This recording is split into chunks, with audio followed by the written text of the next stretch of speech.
Assalamu alaikum, I'm Aisha and you're watching SAMAA News. Here are today's headlines.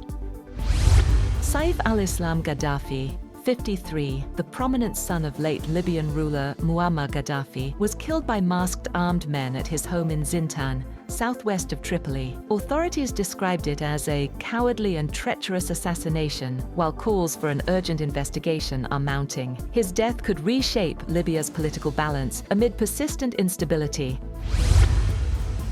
Thousands of Venezuelans march in Caracas, demanding the release of President Nicolás Maduro and his wife, Celia Flores, 1 month after U.S. forces seized them. Supporters, many waving Venezuelan flags and wearing red, marched from Plaza Venezuela, chanting, "Venezuela needs Nicolás," and holding signs accusing the United States of kidnapping the couple. Maduro's son condemns the U.S. operation as a violation of Venezuelan sovereignty, while the Bolivarian National Armed Forces support interim President Delcy Rodriguez.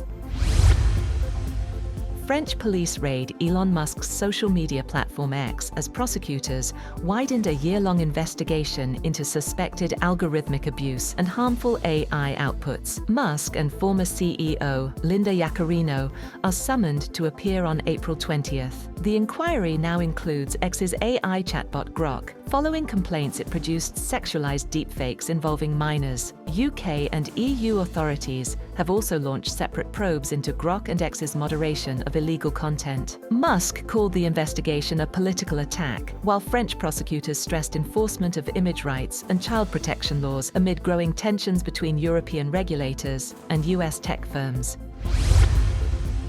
Nuclear talks between the United States and Iran are expected to take place in Oman on Friday, a regional diplomat said, as tensions escalate with a growing U.S. military presence in the Middle East. President Donald Trump warned that bad things could happen if negotiations fail, while Iran ruled out concessions on its ballistic missile program, calling it a red line. The talks were moved from Turkey at Iran's request, with Tehran now seeking strictly bilateral discussions with Washington. It remains unclear whether Arab states will participate. The diplomatic push comes amid confrontations at sea, including the U.S. downing of an Iranian drone near an aircraft carrier and an IRGC incident involving a U.S.-flagged tanker in the Strait of Hormuz. The US military claims to have shot down an Iranian drone that approached the aircraft carrier Abraham Lincoln in the Arabian Sea. It said the Shahed 139 drone was flying toward the carrier with unclear intent and was downed by a US F-35 fighter jet. This comes as Iran reportedly demanded that planned talks with the United States on Friday be moved from Istanbul to Oman and held in a bilateral format, as reported by American news website Axios. Britain's former Prince Andrew has moved out of his Windsor residence after fresh US disclosures linked him to convicted sex offender Jeffrey Epstein, a royal source confirmed. Andrew, 65, was relocated from Royal Lodge to a cottage on the Sandringham estate earlier this week, reportedly leaving under cover of darkness. The move follows the release of new Justice Department files suggesting he remained in contact with Epstein after his conviction. Andrew has denied wrongdoing. King Charles previously stripped him of royal titles and said his sympathies lie with victims of abuse.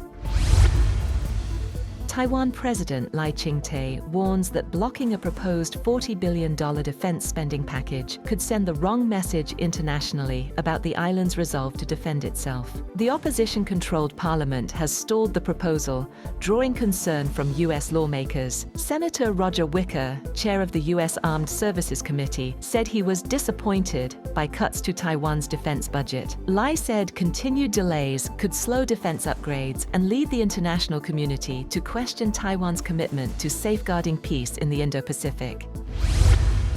That's all for now. For more updates, visit www.samaa.tv. Thank you for watching SAMAA News.